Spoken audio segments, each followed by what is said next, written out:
Ehi, sono tornato. Il mio fegato. Il mio fegato non è più quello di una volta, no. Come questo posto coi muri incrostati, plen di polvere. Invecchiare bene è un lusso per pochi. Io busso ma ho sbagliato porta, sì. Non è più l'era del se devi fottere, fai che almeno nessuno si accorga.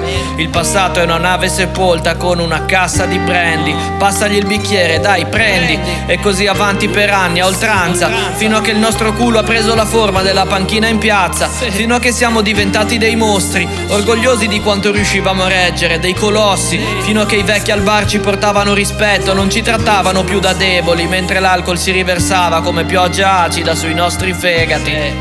Il bar all'angolo non è più quello di una volta. Fuori c'era sempre la pioggia, dentro si scivolava sulla vodka. Ci si cadeva insieme, chi da solo, chi in coppia. All'inizio tutti muti, dopo qualche bicchiere parlavano tutti, sembrava un podcast. Maria ancora che si lamenta e piange sugli anni passati. Le si dà retta come la si dà agli ubriachi. Tanto è sempre la stessa solfa, trita e ritrita. Fa la vittima, più soldi di quanti ne vedrò io in una vita. Mario è da mo' che vorrebbe andarsene via. Da quando è morta la moglie in casa c'è un silenzio da sacrestia. Vorrei avere qualcos'altro da dirti, ma questo è un luogo di violenza. Vorrei fosse come la Disney, ma questo è il luogo dove ho perso l'innocenza. Il mio fegato ormai non regge più. Il mio cuore ormai è di pietra come quello di Scrooge.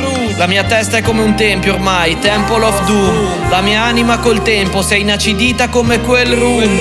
Ho sbagliato a tornare qua, sto posto mi ricorda quanto son vecchio. Una volta in quell'angolo c'era un secchio, io spesso ci sboccavo dentro. Si può dire che qua ho assaggiato il frutto della discordia e ne ho sparso il seme. E nulla è inabitabile quanto un posto in cui si è stati bene. Le mie gambe sono come le tue bugie perché non reggono.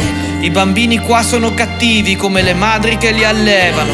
Ho passato anni a pensare a come uscirne, mai come uscire da un dedalo. A parlarne mi si rompe la voce come quando i vecchi al bar mi dicevano: il ragazzo ha fegato.